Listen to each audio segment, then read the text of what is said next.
সর্বশান্ত হয়ে গেছে সিপিআইএম এর বিরুদ্ধে লড়াই করতে গিয়ে। মায়ের সামনে মেয়েকে ধর্ষণ, বাবার সামনে ছেলেকে খুন, অর্থনৈতিকভাবে ব্যারিকেড তৈরি করা, সন্ত্রাস, অত্যাচার, ট্রান্সফার, এগুলো বিগত দিনে 25 বছরের কমিউনিস্ট শাসনের অঙ্গের ভূষণ ছিল।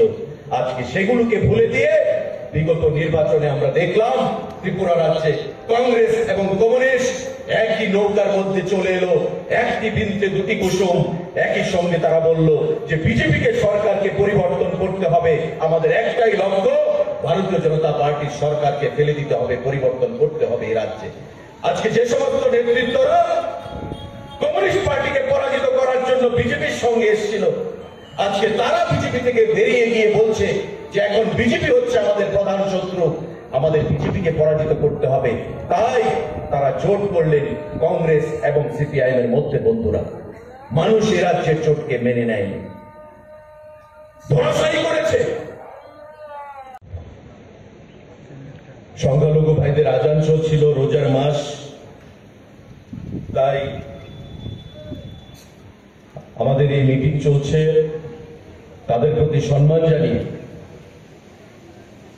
আমি আমার বক্তব্যকে সেখানে বিরাম দিয়েছি।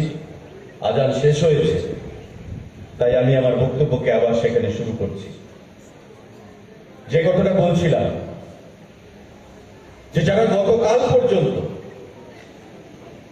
রাজনৈতিকভাবে একে অপরের বিরুদ্ধে ছিল, যাদের কথায় বিশ্বাস করে এই রাজ্যে ধর্মনগর থেকে সাবরুম পর্যন্ত মানুষ রাস্তায় নামতো পরিবর্তনের জন্য প্রতিটা নির্বাচনের প্রাক্কালে, আজকে চট করে বিধানসভা নির্বাচনের পর এই লোকসভা নির্বাচনেও তারা জোট সংগঠিত করল। পশ্চিম আসন কংগ্রেসকে ছেড়ে দেওয়া হলো, আর এই উপনির্বাচনে রামনগর বিধানসভার উপনির্বাচনে কমিউনিস্ট পার্টিকে ছেড়ে দেওয়া হলো।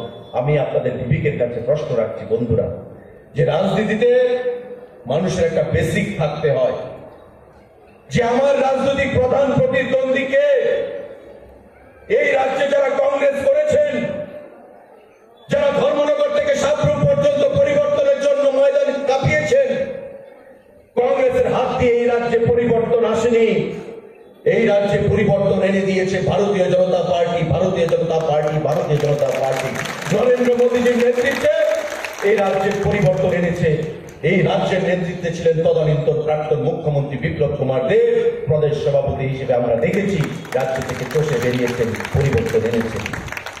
আজকে সেই সরকারটাকে ফেলে দিতে চাইছেন। বন্ধুরা, মেনে নেবেন বাম বিরোধী মানুষ? মেনে নেবে এই রাজ্যে যারা দীর্ঘ 25 বছর সিপিএম এর বিরুদ্ধে লড়াই করেছে? আমরাও একসময় সিপিএম এর বিরুদ্ধে লড়াই করেছি, ছাত্র যুব আন্দোলনের সঙ্গে যুক্ত ছিলাম। এখনো আমাদের অনেক যুবক ভাইয়েরা আছেন যারা ভারতীয় জনতা পার্টি দলে রয়েছেন, এখনো সেই সিপিএম এর সময়ের কাজ, যে আদালতের আইনি যে বেড়াজাল, সেখান থেকে বেরিয়ে আসতে পারেনি। আমি মন্ত্রী হয়েছি, বিধায়ক হয়েছি, এখনো বাড়িতে সমন যাচ্ছে সিপিএম এর আমলের সেই আন্দোলনের, সিপিএম এর দেওয়া, সিপিআইএম এর পুলিশের দেওয়া সেই আন্দোলনের সমন এখনো যাচ্ছে, কোর্টে এখনো আসতে হচ্ছে। বন্ধু, আমাদেরকে মুক্ত করেছে ভারতীয় জনতা পার্টি, আমাদেরকে মুক্ত করেছে নরেন্দ্র মোদীজি, অমিত শাহজি, জেপি নাড্ডাজি, বিপ্লব দেবজি সেই নেতৃত্বে ছিলেন ত্রিপুরা রাজ্যে।